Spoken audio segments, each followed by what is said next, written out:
네, 안녕하세요. 저는 국민문화재연구원에서 학예연구사로 근무하고 있는 한지선입니다. 오늘은 한반도의 오래된 숨은 문화유산 이야기를 들려드리기 위해 모였는데요. 사국이란 신라, 백제, 가야, 그리고 고려이고요. 각국을 연구하고 있는 연구자들을 모시고 오늘 토크쇼를 진행해 보려고 합니다. 오늘 4인 4국 빙의 콘서트에 오신 패널분들을 소개해 드리겠습니다. 먼저 신라 대표 정희태 선생님. 네, 안녕하세요. 저는 국립경주문화재연구소에서 근무하고 있는 학예사 13년차 정인태라고 합니다.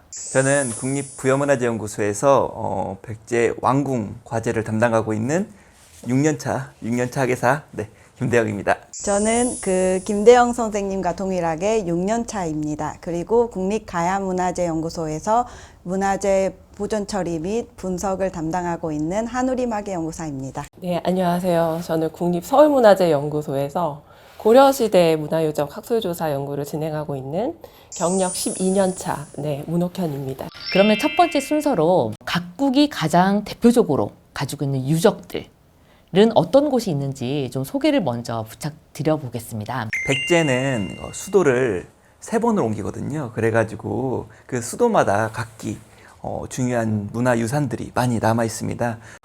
한성은 이제 서울 지역인데요. 한성에서는 왕궁 왕성으로 알려져 있는 풍납토성과 몽촌토성, 웅진 지금 공주 지역에는 공산성, 그 다음에 사비 지금 부여 지역에는 부산성과 관북유적이 남아 있고요. 왕릉은 서울 지역에는 석촌동 고분과 가락동 방이동 고분군, 그 다음에 웅진 지역에는 공주 무령왕릉과 왕릉원, 그리고 마지막 사비 부여 지역에는 부여 왕릉원이 남아 있고요. 이 외에도 사찰유적, 그 다음에 관리유적들이 곳곳에 산재해 있습니다. 한 개의 유적을 뽑자면 일단 생각나는 것은 가장 유명한 공주 무령왕릉과 왕릉원이 생각납니다. 지금 다시 이제 발굴을 시작하고 있거든요. 가야의 대표적인 유적지로는 최근 9월에 유네스코 세계유산으로 등재된 가야 고분군을 추천해주고 싶은데요. 가야 고분군은 7개의 전라도, 경상도에 산재해 있는 고분군을 통합하여서 유네스코 지정을 하였는데요. 전라북도 남원 유곡리 두랑리 고분군, 그리고 경상북도 고령 지산동 고분군, 경상남도 함안 마리산 고분군, 김해 대성동 고분군, 합천 옥정 고분군, 고성 송악동 고분군, 창녕 교동과 송현동 고분군입니다. 고려는 수도가 북한 개성에 있었다 보니까 사실 주요 유적들이 다 북한에 있어요. 근데 그럼에도 불구하고 개성 만월대는 가장 이제 고려를 대표하는 유적으로 소개를 드리고 싶은 게 이름이 만월대이기는 하지만 조선 경복궁과 같은 고려 왕조의 왕궁 터를 이야기하는 것입니다. 현재 그 개성 시내에 한 너비 한 500m, 세로 한 150m 정도의 규모로 남아 있는데 아직 조사 연구가 다 완료가 되지는 않았어요. 나중에 이제 우리 남한 고고학자들이 기회가 된다면 이제 발굴 조사를 하면서 고려 왕조의 역사적인 가치를 밝힐 수 있는 그런 유적으로 굉장히 중요하게 생각이 되는 부분이 있고요. 그리고 만약에 고려 왕조의 어떤 분위기와 실제 그 유적들을 느끼고 싶다 하시는 분들은 강화도로 가시면 돼요. 강화도는 이제 고려 몽골 침략기 때 약 39년간 개경을 대신한 제2의 수도였었거든요. 현재 그 강화도에는 고려시대 유적으로 보존 관리된 유적이 그렇게 많지는 않습니다. 아직 조사 연구가 다 되지는 않았기 때문에. 근데 이제 선원사지라고 하는 무신 정권의 그 최후 집권자가 본인의 원찰로서 지었던 대형의 사찰지가 남아 있고, 그리고 강도 시기에 강화도에 돌아가셨던 왕과 왕비분들이 계세요. 그래서 6개의 왕과 왕릉을 만날 수 있는 곳이기도 합니다. 그리고 또 하나 소개해드릴 곳은 여기 서울하고 가까운 파주에 있습니다. 파주 해음원지라고 하는 것인데요.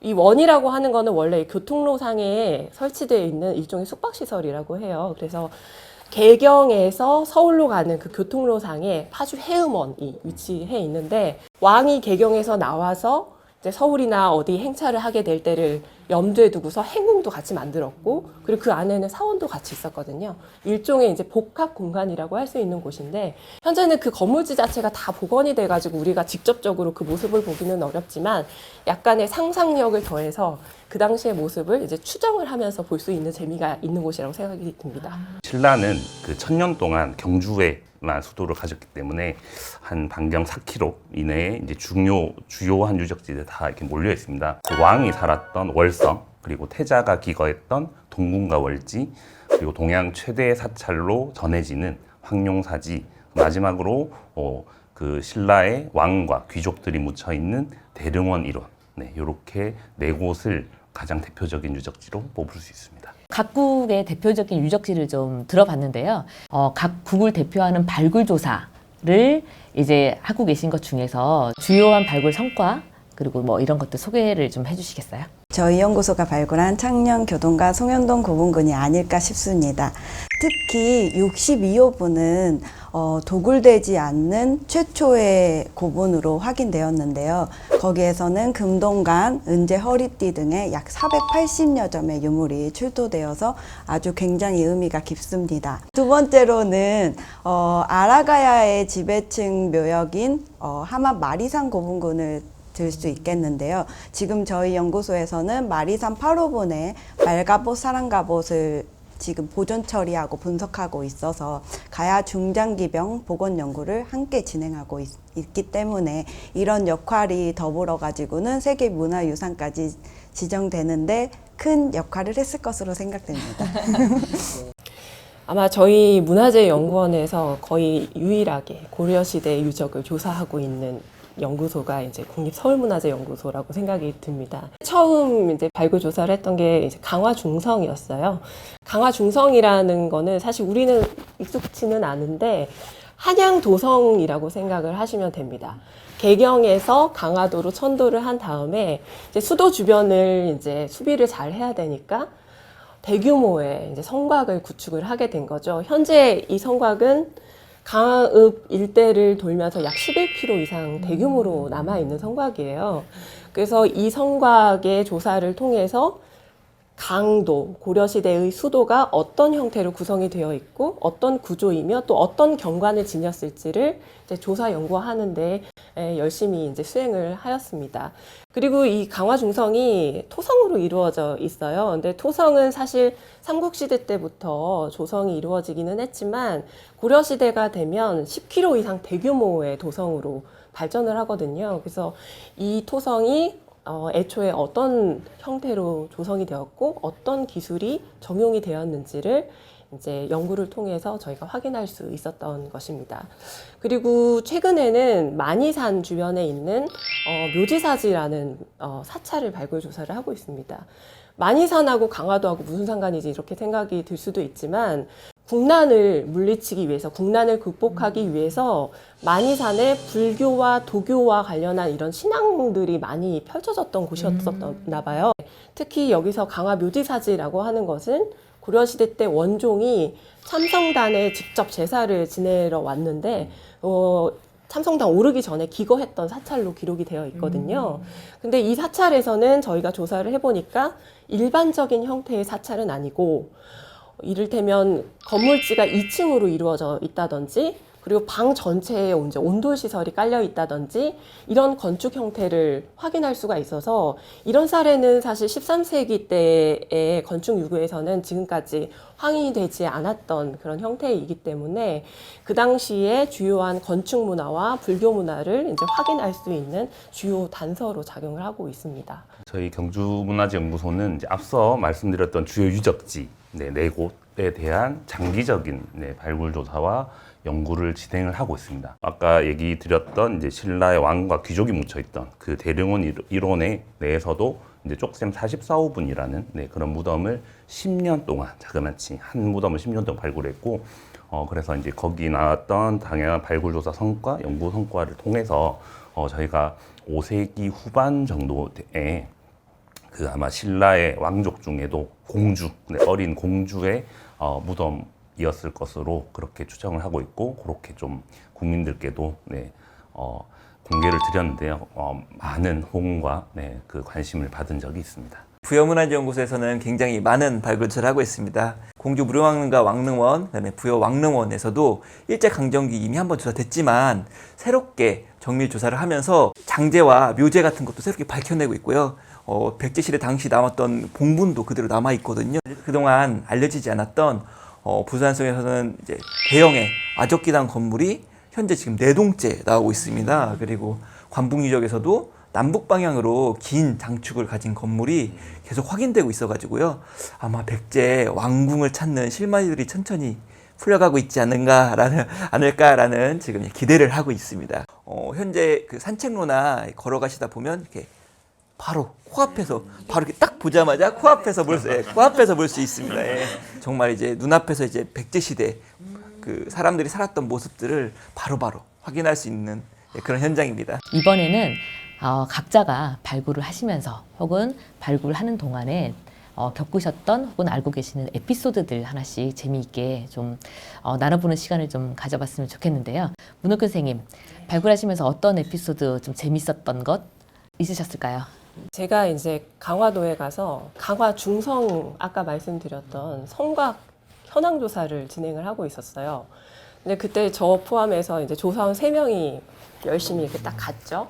근데 잘못해가지고 벌집을 밟아갖고 벌들이 막 기승을 부리면서 우리를 쫓아오는 거예요. 그래서 저도 쏘이고 3명이 다 전체적으로 다 쏘였어요. 그래서 난생 처음으로 119 구급대를 불러가지고 응급차에 이렇게 실려가지고 그 병원 응급실에 실려갔던 그런 경험들이 있는데 그때가 무슨 벌이 쏘이는 철이었었나 봐요. 벌들이 많이 기승하는 철이었었는지 몰라도 응급실에 저희뿐만이 아니라 거의 모든 어르신들이 다 밭일하다가 벌에 쏘이셔가지고 다 단체로 거기서 이제 찜질하고 있었던 그런 우픈 기억들이 있어요. 그리고 한 가지 더 말씀드릴 거는 이제 아까 제가 말씀드렸던 유적 중에 개성 만월대라는 고려 왕궁터가 있잖아요. 근데 많은 분들이 잘 모르실 것 같은데 이 개성 만월대 같은 경우에는 우리가 직접 발굴 조사를 가서 할 수는 없었지만 남북한이 고고학자들이 공동으로 같이 발굴했던 그런 유적이에요. 그래서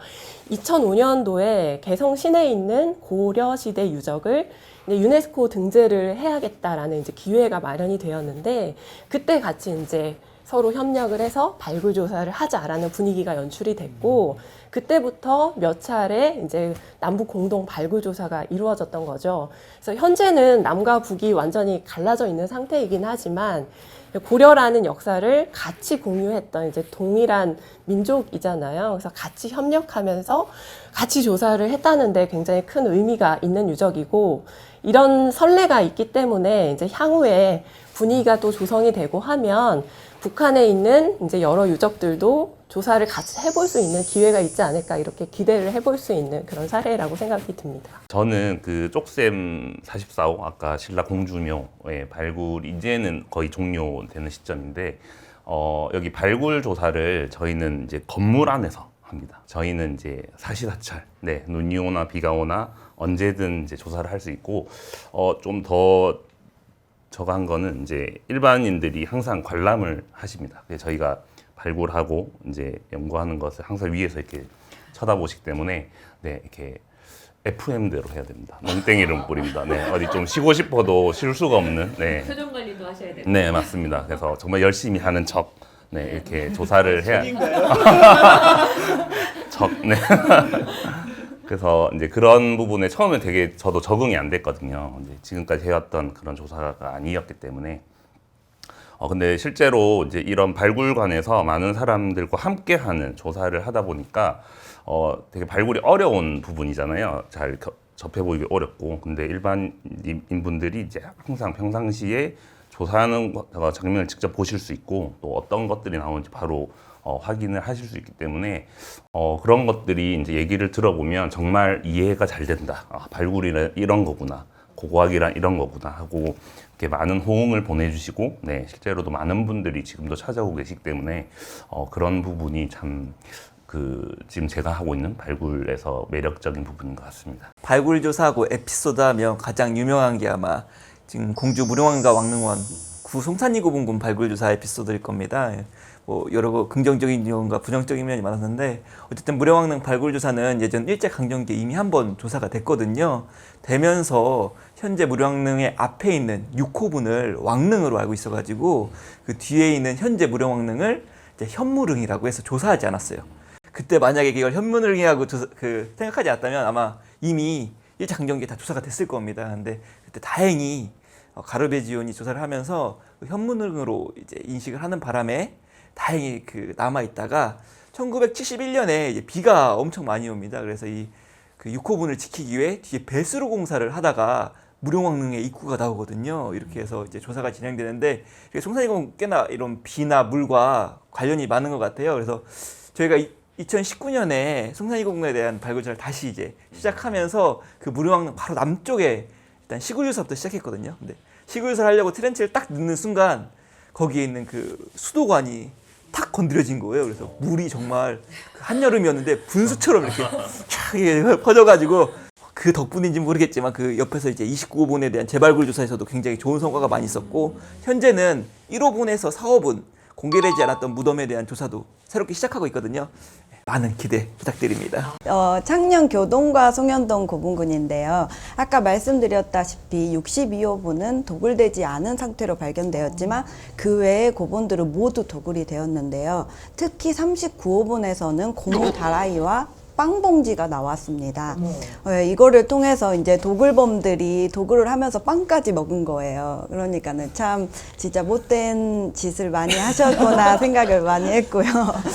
그걸 통해 가지고 다시 한번 경각심을 갖고 뭐 도굴을 절대 하면 안 되는 거라는 거를 좀 모두가 다 알았으면은 좋겠다는 생각을 하는 웃지 못할 에피소드가 하나 있었습니다. 그러셨군요. 이런 발굴 왜 하는지 또 발굴을 통해서 우리가 어떤 역사들을 찾아 나갈 수 있는 것인지 좀 고민스러우신 부분들 있으시면 좀 얘기를 좀 부탁드리겠습니다. 역사는 과거부터 현재까지 이어온 저희의 뿌리거든요. 그리고 이 뿌리로부터 자라난 기둥에서 그 나라의, 그 문화의, 그 민족의 색깔이 나타난다고 생각합니다. 뭐 제가 백제인이라서 백제인 얘기를 좀 해보자면 요즘 우리가 그 유명한 한류 K컬처 많이 얘기하잖아요. 백제가 사실 그 중국과 일본을 막 이렇게 왔다 갔다 하면서 많은 문화 강국. 일본에 보면 멋지지 않은 것, 좋지 않은 것을 구다라자 나이 백제께 아니다라고 얘기할 정도로. 구다라가 이제 일본식. 되게 백제 맞아요. 이런 얘기가 있을 정도로 굉장히 문화 강국이었거든요. 그래서 이제 과거부터 이어져 온 이러한 그 역사적 뿌리, 그다음에 이런 색깔이 지금도 이어져 가고 또 이 현재에서 미래로 가는 어떤 연결고리 볼 수 있는 창이 되지 않을까. 그렇기 때문에 저희가 역사를 공부해야 되고 기록에 남아있지 않은 역사를 아는데 가장 적극적인 방법이 발굴 조사라고 생각합니다. 그 땅속에 있는 실제 그 사람들이 살던 모습이나 생활했던 모습들을 발굴해 나가면서 이러한 역사를 알아갈 수 있는 가장 적극적인 하나의 방법이 아닐까, 발굴 조사는. 가야 같은 경우에도 기록이 많이 남아있지 않아가지고 잘 알려지지 않았는데요. 특히 교과서 같은 데에도 보면은 딱 한 페이지 길어야 한 장 정도밖에 역사가 실리지 않았는데 그게 참으로 안타깝게 생각하는 사람으로서 한 명입니다. 근데 이제 이런 발굴 과정을 통해 가지고는 기록으로 남아있지 않는 것을 발견해 나가면서 연구를 더 더해 가면서 저희가 실질적인 증거를 확보해 나갈 수 있을 거라고 생각을 하고요. 그러다 보면은 이제 그 가야도 절대 신라 고려 백제 뒤지지 않는다고 생각을 하거든요. 그렇기 때문에 이제 교과서의 페이지도 점차 늘려가지 않을까 생각을 하고 있습니다. 저는 이제 강화도에서 몇 년간 이제 발굴 조사를 이제 해오면서 느끼는 건데 사실 뭐 39년 뭐 짧다면 짧은 시간이기는 하지만 아마 문헌 기록에 강화도로 고려가 천도를 했다라는 기록이 없었다면 지금 가서 보면 그냥 일반적인 중소도시의 그냥 그런 느낌의 도시이거든요. 그래서 그런 기록이 없고 이런 문화 유적들을 찾는 노력이 없다고 하면 그냥 서울에서 가깝게 차 마실 수 있는 드라이빙 하기 좋은 관광 도시 정도로 남아 있었을 것으로 생각이 돼요. 근데 사실 개인의 삶으로 생각을 해보면 내가 어떤 짧은 추억이나 뭐 사람들과 같이 있을 때 이런 것들을 깊게 간직하기 위해서 사진을 찍고 일기를 쓰면서 기록하는 것처럼 아주 짧은 순간이라고 하더라도 고려시대의 역사는 역사인 거거든요. 그래서 이 역사라는 거는 우리 민족의 삶인 거죠. 우리 민족의 삶. 그래서 개인이 개인의 역사를 기록하고 이걸 토대로 해서 내 현재를 추억하고 또 미래 방향을 점검하는 것처럼 우리 민족이 나아가야 하는 방향도 같이 점검을 할 수 있고 현재의 어떤 방식으로 우리가 살아야 되는지를 한번 생각해 볼 수 있는 것 같아요. 그래서 고려 시대가 기록이 그래도 뭐 고대에 비하면 비교적 있기는 한 편입니다만 특히 강화 천도기에 대해서는 굉장히 역사적 기록이 없고 조사도 많이 안 되어 있는 부분들이 있기 때문에 이제 우리의 그런 과거들을 알기 위해서 메꿔야 하는 공백들이 굉장히 많이 남아 있는 거죠. 그래서 우리의 역할이 굉장히 크고 계속 추진되어야 한다 이런 생각을 갖고 있습니다.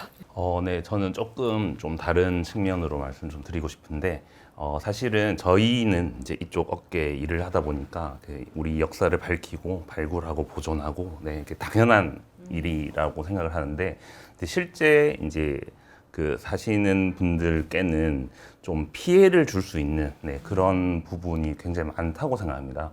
지금 제가 발굴하고 있는 이제 쪽샘 지구, 이제 옛날 그 신라와 귀족의 무덤이 저희가 땅에서 지금 찾은 15년 동안 찾은 무덤만 1,200기가 넘습니다. 예, 그러니까 거의 이제 이 땅 밑에 다 무덤이었다고 보시면 되는데, 이제 그곳에 마을을 짓고 다 사셨던 거예요. 네, 그래서 2010년대까지도 사실은 저희 지금 발굴하는데 바로 이제 마을이 있었고, 이제 2010년 이후부터 다 이주를 하셨거든요. 그러니까 어떻게 보면 내가 자라고 태어나고 자라서 오는 삶의 터전을 뺏기는 겁니다. 물론 보상을 받고 하셨지만 저 같아도 굉장히 기분이 안 좋을 것 같고, 그래서 저희가 지금 저희가 하고 있는 이 조사, 발굴 조사 그리고 보존, 네, 이런 거를 좀 알려드리기 위해서 발굴 체험 행사나 이렇게 저희 사업을 알려드리는 그 국민들과 함께 그런 행사를 많이 하는데, 작년 같은 경우에 저희가 쪽샘지구에 발굴 체험을 했을 때 실제로 거기 사셨던 분이 참여를 해주셨거든요.